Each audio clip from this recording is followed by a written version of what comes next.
নবী করিম সাল্লাল্লাহু আলাইহি ওয়াসাল্লাম তার জীবনের সর্বশেষ যে কাজটা কথাটা বলেছিলেন সেটা ছিল কি? নামাজ। ইন্তেকালের 5 দিন আগে প্রচন্ড জ্বর হলো, মাথায় যন্ত্রণা হলো, বারবার বেহুশ হয়ে পড়েন। যে রাত্রে ইন্তেকাল করবেন সেই রাত্রে সাহাবায়ে কেরাম কেউ ঘরে ফেরে নাই, সবাই কাঁদতেছে। সকলের ধারণা নবীজি খুব তাড়াতাড়ি বিদায় হয়ে যাবেন। ঘরের মধ্যে স্ত্রীরা কাঁদেন, জামাই কাঁদে, নাতি নাতনি কাঁদেন। সব থেকে বেশি কাঁদছেন হযরতে মা ফাতিমা রাদিয়াল্লাহু তাআলা আনহা।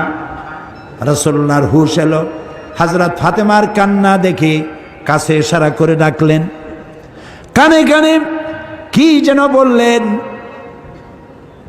হযরত ফাতেমার কান্না বন্ধ হয়ে গেল। হযরত আয়েশা ফাতেমাকে ডেকে বলেন, মা তোমার আব্বা জান কি তোমারে বলল, কান্না বন্ধ হলো তোমার? হযরত ফাতেমা বলেন, মা আমার আব্বা জান আমাকে কানে কানে বললেন, মা কাঁদিস না, তোর কান্না আমার বরদাস্ত হয় না।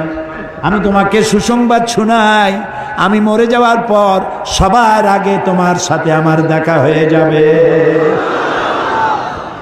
হযরত ফাতেমা বুঝতে পেরেছেন এর অর্থ হলো রাসূলের ইন্তেকালের পরে আত্মীয় স্বজনের ভিতরে সর্বপ্রথম ফাতেমার ইন্তেকাল হবে। হয়েছিল তাই। রাসূলুল্লাহ বেহুশ হয়ে পড়লেন, আবার হুশ হলো, আবার বেহুশ হলেন। ফজরের পরে হযরত জিবরাইল এসে বলছেন, আসসালামু আলাইকা ইয়া রাসূলুল্লাহ, হে আল্লাহর রাসূল, আল্লাহ আপনাকে সালাম বলেছেন আর তিনি জানতে চেয়েছেন আপনি কেমন আছেন। তিনি জানেন আপনি কেমন আছেন, তারপরেও তিনি জানতে চেয়েছেন আপনার মুখে আপনি কেমন আছেন। নবীজি বললেন, আমি বড়ই কষ্টের ভিতরে আছি, অসুস্থ আছি। হযরতে জিবরাইল বলছেন, ইয়া রাসূলুল্লাহ, একজন নতুন ফেরেশতা এসেছে আজ আমার সাথে, যে ফেরেশতা কোনো মানুষের কাছে আসার জন্য অনুমতি কোনোদিন চায় নাই আর কোনোদিন চাবেও না, শুধু আপনার অনুমতি চায় আপনার কাছে আসার জন্য। সে ফেরেশতার নাম মালাকুল মউত। হযরতে মালাকুল মউত রাসূলের অনুমতি নিয়ে রাসূলের জাসাদ মোবারকের কাছে এসে সালাম পেশ করলেন। বললেন, ইয়া রাসূলুল্লাহ, আদম আলাইহিস সালাম থেকে নিয়ে শুরু করে এই পর্যন্ত আমি যত মানুষের জান কবজ করেছি আর কিয়ামত পর্যন্ত যত মানুষের জান কবজ করব, কারো কাছে অনুমতি চাই নাই, অনুমতি চাওয়াও আমার লাগবে না। কিন্তু আজকে আসার সময় আল্লাহ রাব্বুল আলামিন আমাকে বলেছেন আমি যেন আপনার অনুমতি চাই। রাসূলুল্লাহ বললেন, মালাকুল মউত, আমি যদি তোমাকে অনুমতি না দেই? হযরতে মালাকুল মউত বলেন, ইয়া রাসূলুল্লাহ, আল্লাহ তাআলা বলেছেন অনুমতি যদি না পাও ফিরে এসো। আল্লাহু আকবার, আল্লাহু আকবার। হযরতে জিবরাইল বলেন, ইয়া রাসূলুল্লাহ, আল্লাহ রাব্বুল আলামিন আপনার সঙ্গে দিদারের ইন্তজার করতেছেন। নবী বললেন, মালাকুল মউত, তুমি তোমার কাজ শুরু করতে পারো। মালাকুল মউত যখন জান কবজ করতে যাবে, রাসূলুল্লাহ বললেন, আয়েশা একটু কাছে আসো। ওই যে সোনা ছিল কয়েক টুকরা, সোনাগুলোর খবর কি? 6 টুকরা, ছোট্ট ছোট্ট 6টা টুকরা সোনা ছিল, সোনাগুলো কই? হযরত আয়েশা বলেন, আমি তার যত্ন করে রেখেছি। নবীজি বলছেন, এক্ষুনি স্বর্ণ টুকরাগুলি সদকা করে দাও। আমি মুহাম্মদ সাল্লাল্লাহু আলাইহি সাল্লাম আল্লাহর দরবারে এই অবস্থায় উপনীত হতে চাই না যে মুহাম্মদের ঘরের ভিতরে সোনা আছে।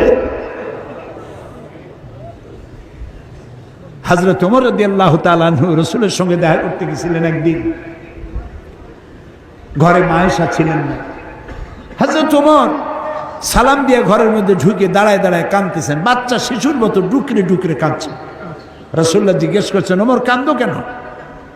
হযরত ওমর বলছেন, আমি বিশ্বনবীর ঘর দেখতেছি, ছোট্ট একটা ঘর, এক কোনায় একটা সরাহি পানি রাখার পাত্র কাইত হয়ে পড়ে আছে, একটা গ্লাস কাইত হয়ে পড়ে আছে, আর এক কোনায় 1 কেজি কি আধা কেজি জব পড়ে আছে, আর রাসূল শুয়ে আছেন দড়ি দিয়া বুনানো একটা খাটিয়ার উপরে, চাদর নাই, বালিশ নাই, হাত মোবারক মাথার তলে দিয়ে শুয়ে আছে, পিঠ মোবারকে দড়ির দাগ কেটে আছে। হযরত ওমর বলছেন, ইয়া রাসূলুল্লাহ, আমি তো বরদাস্ত করতে পারছি না, বিশ্বনবী তার পিঠে দড়ির দাগ,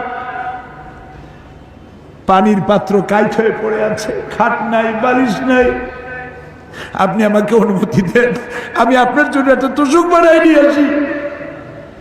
রাসূলুল্লাহ বললেন, ওমর, আমি তো দুনিয়ায় শান্তি করতে আসি নাই, আমি যদি ওহদ পাহাড়কে বলি, ওহদ আমার জন্য সোনায় পরিণত হয়ে যা, ওহদ পাহাড়টাই সোনা হয়ে যাবে, শান্তি করতে আসি নাই।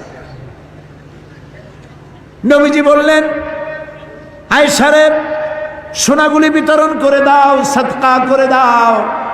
মালাকুল মউতকে বললেন, তুমি তোমার কাম সারো। জান কবর শুরু হয়ে গেল। নবীজি জীবনের শেষ কথা মুখ থেকে উচ্চারিত হলো, আসসালাত আসসালাত ওয়া মা মালাকাত আইমানুকুম, ও আমার উম্মতেরা, নামাজ নামাজ।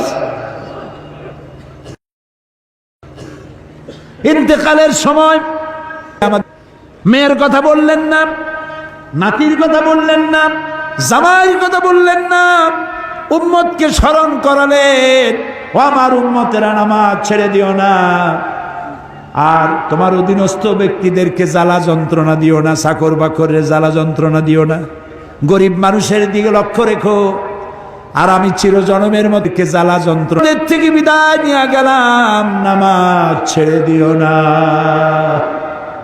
কিয়ামতের দিন ওই রাসূল যদি আমাদেরকে উম্মত বলে পরিচয় না দেন, জান্নাতে যাওয়ার উপায় নাই।